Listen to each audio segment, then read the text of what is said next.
This podcast is powered by the pros at Paschal Air Plumbing and Electric. Arkansas owned, Arkansas operated. GoPaschal.com. All right, let's talk some baseball with our friend Scott Tabor, former Razorback pitcher, 1979 College World Series team. Scott, starting with pitching, Hagen doesn't have his best showing this past week. Cold environment, windy environment. One of those fly balls get out to center for a 3-run shot. You're playing in Globe Life, Major League Stadium. How does he respond tonight?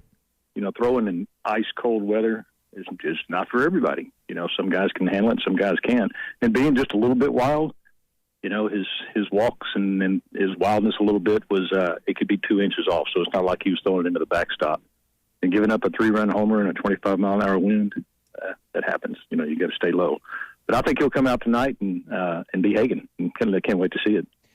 One of the comments Dave made in his press conference yesterday, or at least his media meeting, was that Colin doesn't sound like Colin Fisher is going to play this weekend. With freshmen pitching today, how do you kind of like push and pull with them, play them some games, play them midweek, and then maybe trust them as they get closer to conference play in the postseason?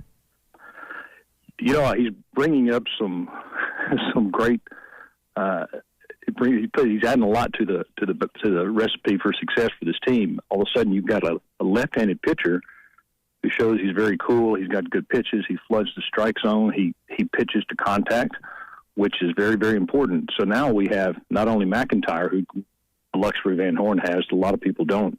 Now you have Colin Fisher, who can come in and do the same thing from the left side early in a game, or in the middle of a game, or he could potentially go in and finish a game, have a 5-inning save or a 4-inning save.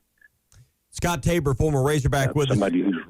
Former Razorback with us here on the McClarty-Daniel Hotline. Scott, I wanted to ask you about the catchers, because Arkansas used 3 different catchers last week, Helfrich, White, and Parker Rowland.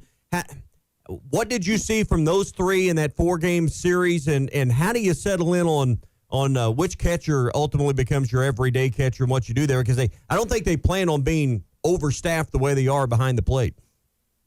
No, they didn't. I think Hudson White, of course, you could just watch. He's the best hitter of the 3.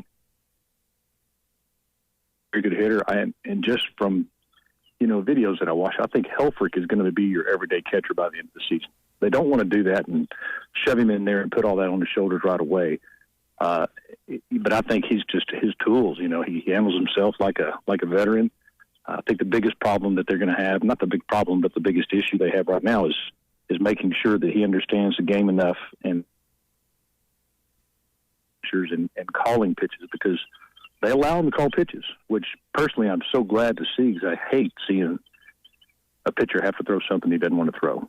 You know, you just don't trust what you're throwing if it's not your pitch. Yeah. We know they're working around the starter.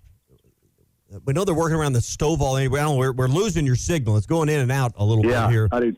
But, I know. I hear the same thing. Yeah, but you know, they'll reintroduce Stovall to the infield and rework that lineup. What do you think the lineup will look like in a few weeks from first, second, short to third? Are you serious? I love Holt. I don't see him taking Holt out completely and saying DH or putting. You know, he is just a spark plug. I think he's a guy every team needs. He's got talent. At second base, he's phenomenal. You know, he makes every play, and he makes a lot of plays that nobody else would make. Stovall going back there, I'd like to see Holt go to third base, even though it's not his natural position. He's not going to hurt you there. Aloy at short, you know, Stovall second. I think McLaughlin at first. A lot of people gripe about his lack of power. I think he's got power, but he is a natural-born line drive hitter. And you got a guy hitting 300 playing first base, take it all day long. The outfield, you know, there's a lot of pieces you can plug in there, so I'm not sure. Scott Tabor with us here on the McClarty-Daniel Hotline, former Razorback pitcher. Scott, one of the other things Dave spoke to is first-game jitters. Got him out of the way, played 4 games this past weekend. Now you're going to a major league park. What do you remember about opening weekends and maybe the second series that would follow them up? You know, they didn't get the opening game jitters out, the opening game shivers maybe. They got rid of those. You couldn't really think about being nervous when you're that cold. So I think this weekend will be a little more nerve-wracking than this past weekend. This last weekend, though, was good because they had 4 games, so they could play a lot of people. It was kind of see if fall ball transitioned, how it transitioned to spring, if what they saw in fall ball is going to be the same in the spring. I think this weekend, things settle in a little bit. So you're in a little bit of a routine. Your pregame, how things are going to go. The pitchers know how much time to take before the game, and things just settle in. And routine is a big deal in baseball. You do the same thing over and over and over, and I think this weekend is going to really show that. When you transition parks, and again going from Baum-Walker, which is not a small college ballpark by any means, but you play in Major League, how much strategy maybe changes for Dave Van Horn and specifically hitting coach Nate Thompson starting tonight? There's no real change in that. Guys we don't have any one guy that's going to be, he's just an all or nothing, like Slavens. Slavens was kind of I'm going to hit it out of the park or I'm going to strike out. I watched Jose Canseco. I came up with Jose Canseco, and he was kind of the same way. But when he hit it, he hit it.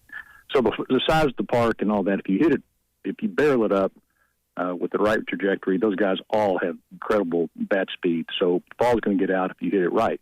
Now, they don't play for that, and you shouldn't play for that. They play for line drive, and that's what you want. So, and as a pitcher, you don't change your strategy. If you're a ground ball pitcher, you're a ground ball pitcher. You don't change that because it's a big park. So I'm going to throw it up in the zone, see how far they can hit it. You won't be in there long.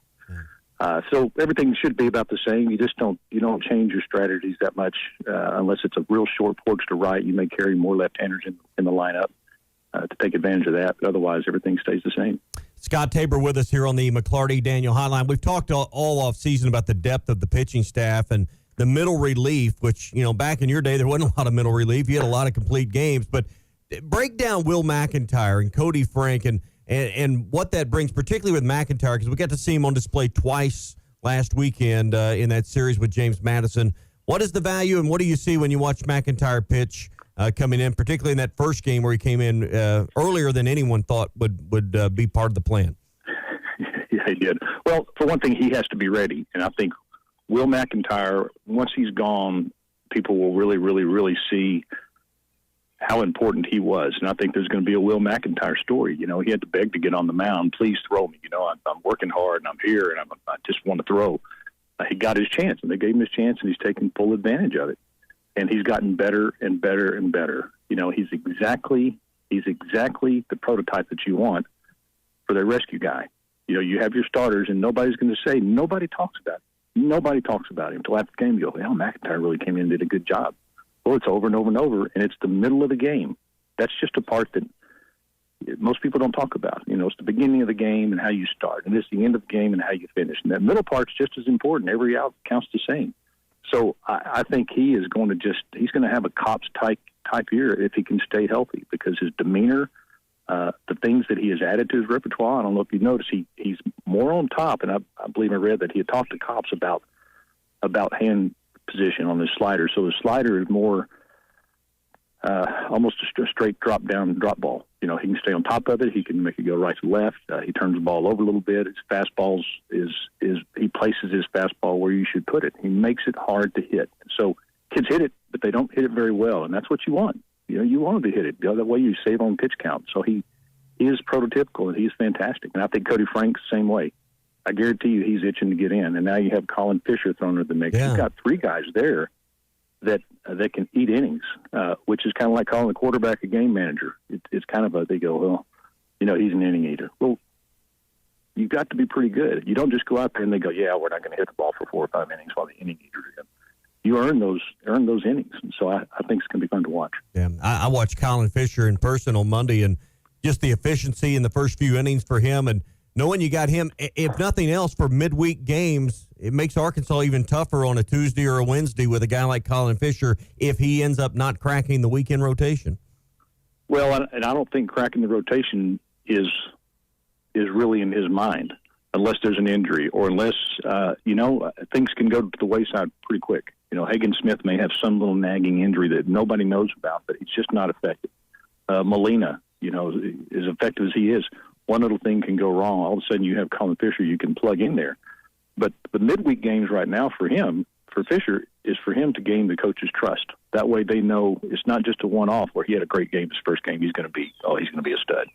That can change week to week. So he's got to show consistency. And I think if he shows consistency in those midweek games, gets deep into each outing, doesn't fall apart, fields his position, does all the things right that you're supposed to do as a pitcher, I think we'll see a lot of Colin Fisher once it comes tournament time and deep into the season.